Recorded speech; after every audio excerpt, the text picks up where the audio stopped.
Surprise! You get a bonus blog this week. Anyways, I kind of save my bonus blogs for when I see something or watch something or read something that sparks my imagination, and this week that happened. And this may be a bit of me justifying a guilty pleasure. That's part of what I'm going to talk about, and I thought it was worth trying out. So this is going to be a bit of a historical defense of Magic Mike XXL.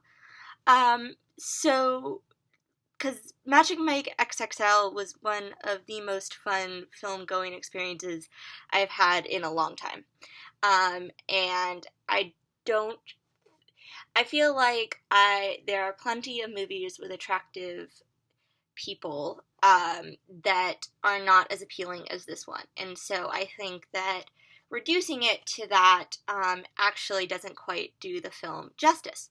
And I admit that, again, could be just me trying to feel a bit better about how much I liked it. But let's throw out the excuses and actually talk film. So, believe it or not, Magic Mike kind of fits into the ethos of this blog that has all been animated family films, because it falls under the category of the happy film that I think gets discredited for being happy.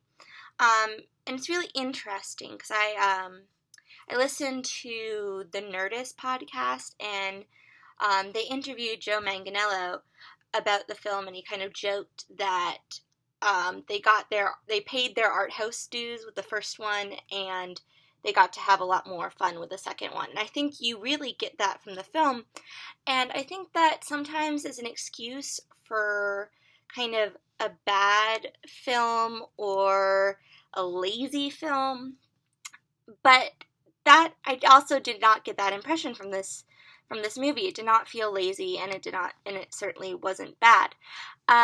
So I'm not going to talk too much about the specifics of the movie, actually. I'm going to dive into actually some historical stuff that I was reminded of.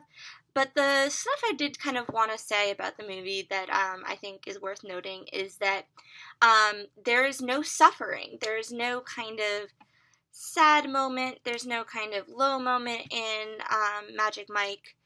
And that's one thing that I thought was quite unusual about it, but it also made it all the more fun.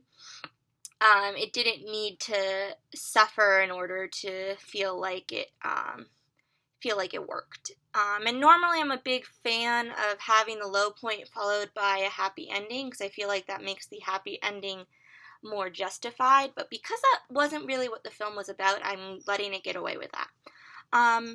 Also, I wanted to talk about the climax of the film, climax, because all it centers upon, other than these guys putting on a great strip show, is that Channing Tatum wants to, not kind of a romantic interest, but not really. Like, they flirt a lot, but there's no romantic conclusion for them, which is another great thing. Well, for her, he wants to help get her smile back. That is literally all they say, and he has her participate in the striptease in order to get her smile back, and that's the big climax of the film. So, and it also, while the film starts as this kind of character study a bit, I think it's left over from the first one. I have to admit, I didn't see the first one. So, leftover character studies from the first one quickly kind of changes into this film that's a little bit more about why they strip and kind of what the service they feel they are providing to the majority women they strip for. But they do participate in a drag show at some point, and it never felt too exclusively heterosexual. But so I could, like I said, I could go into it and talk about specifics about why I liked it, or the jokes, or the performances, but I thought I'd be a little bit different, because I'm sure there are plenty of really good reviews out there that are, make a finer analysis of that than I would. And I wanted to instead talk about the historical trends it reminded me of, because I thought that was something a little more unique. So the first one that came to mind, just making sure I get this right, is the kind of melodramatic women's film. And that ranges many decades, but the decade that comes to mind first for me is the 50s. So the film doesn't really fit into that in terms of content, but it totally fits into it in terms of, I originally said critical reception, but I think that marketing and audience reception is a little bit more accurate, because the critics have been very friendly, or at least the few I've read, to the film. But there's always the constant joke, and I've seen this joked about the middle-aged women going to see this film to kind of get their yayas out.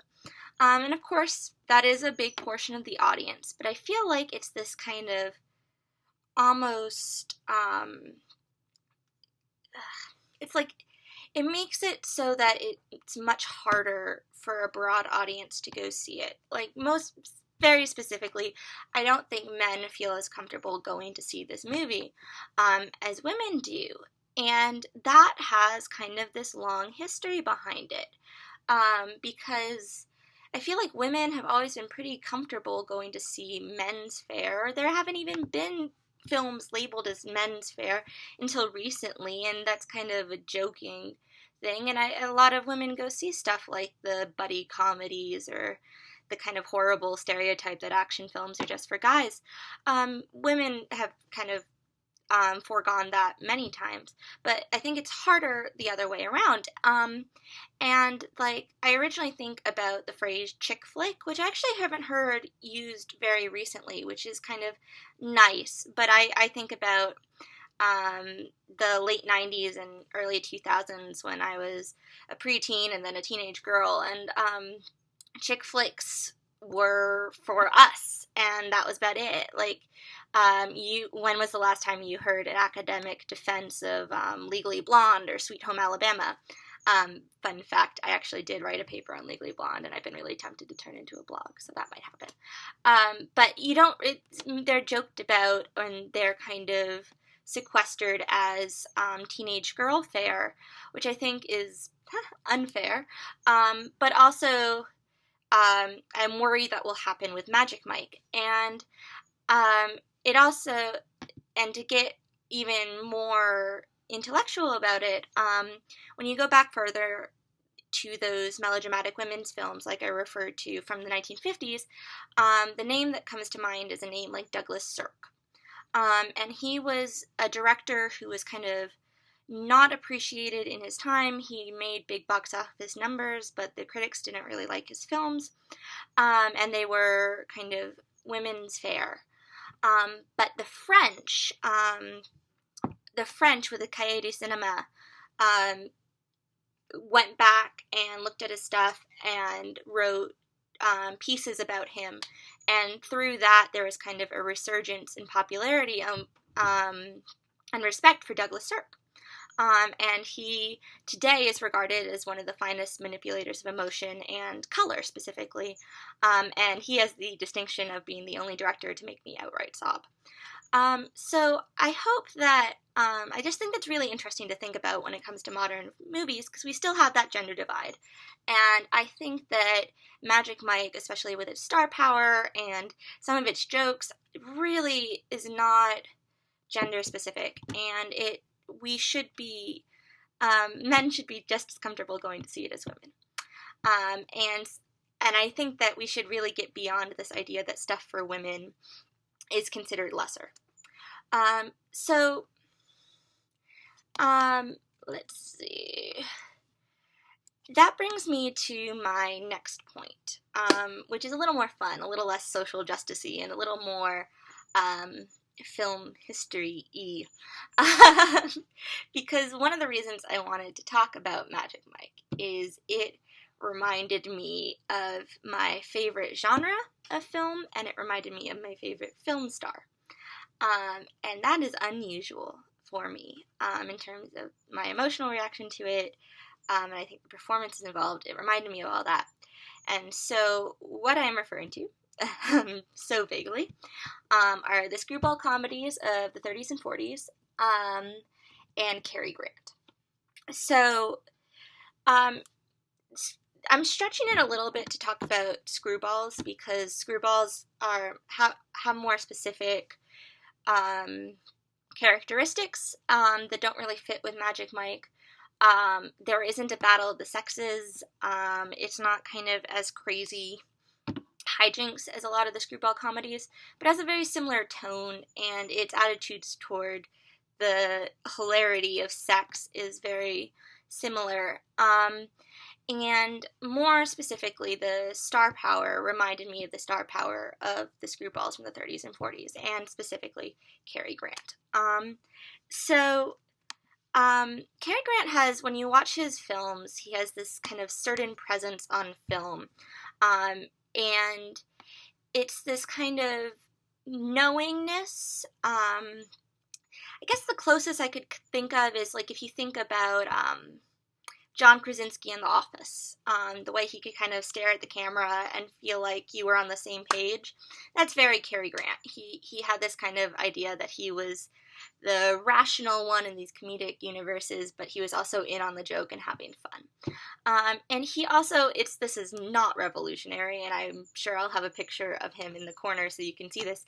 Cary Grant is an incredibly attractive man. But the thing was, it's just like you can never say he just was attractive, because that would be really unfair to his personality and star persona. And so it was like a quality he decided to use rather than rely upon. He could be silly, and it was like when he was being sexy, he kind of knew it, and he like delivered it with a wink, like he was giving this to the audience, which I think is exactly what happens in Magic Mike. None of the men in there are dumb. None of them are kind of mannequins here. They all have personalities, they're all very silly, and they're all very attractive, and they all know it. So they kind of give it to you with a wink, much like Cary Grant used to do.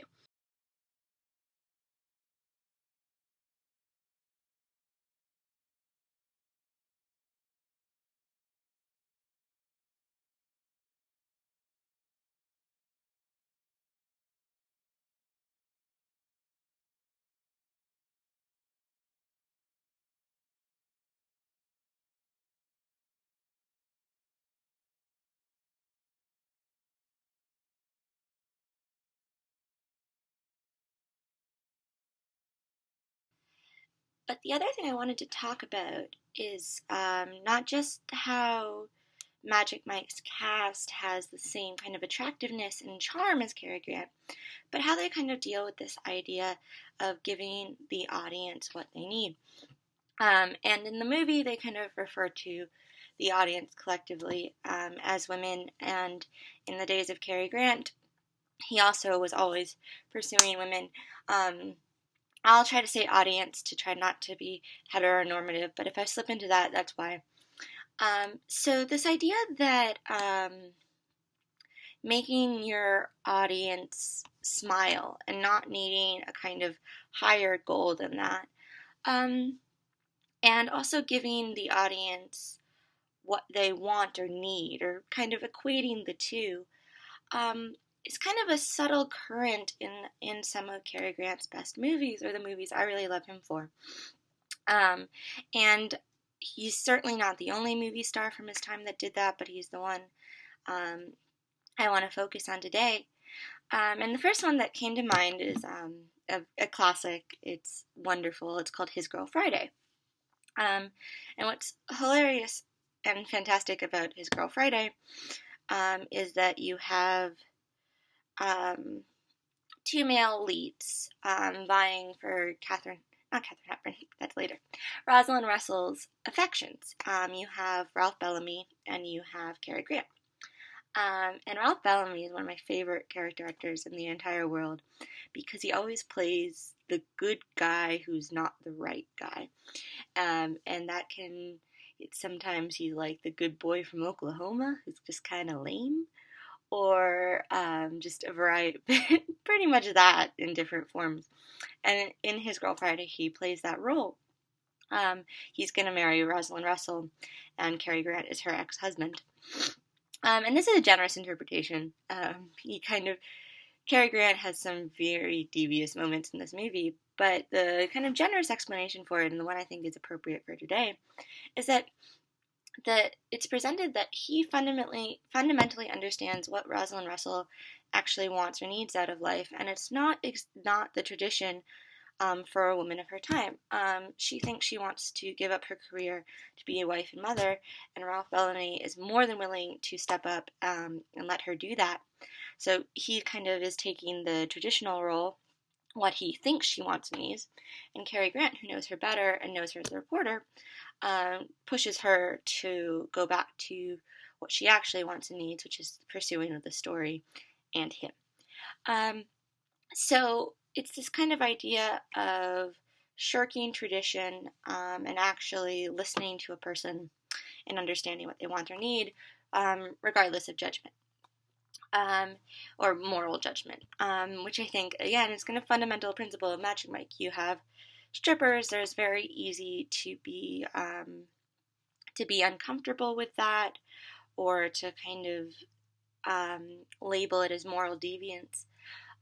But the approach they take is that it's really not, that it's really this benevolent intention to actually give people what they want or need out of a show. And then my favorite example, the kind of a little more subtle, but for me more romantic and more touching, is my favorite movie, actually, my favorite non-Pixar movie, and that's The Philadelphia Story. And in The Philadelphia Story, just go watch it. I'll explain what I need to, but you should go watch it. 3 different men are vying for Katharine Hepburn's attentions, and Cary Grant is again the ex-husband who knows her the best. And once again, she is kind of doing what's expected of her. She's marrying someone with new money, and she's going to be the wife and mother. But Cary Grant knows her a bit better. And she has this kind of wild night out where she drinks too much champagne with Jimmy Stewart's character. And before Jimmy Stewart wakes up, so that's how he's out of the picture, her fiance totally bashes her for getting drunk. And he also is like, I need you to promise never to do that again. And you kind of, everyone knows that he's the wrong guy, especially because he's the smallest star name on the bill.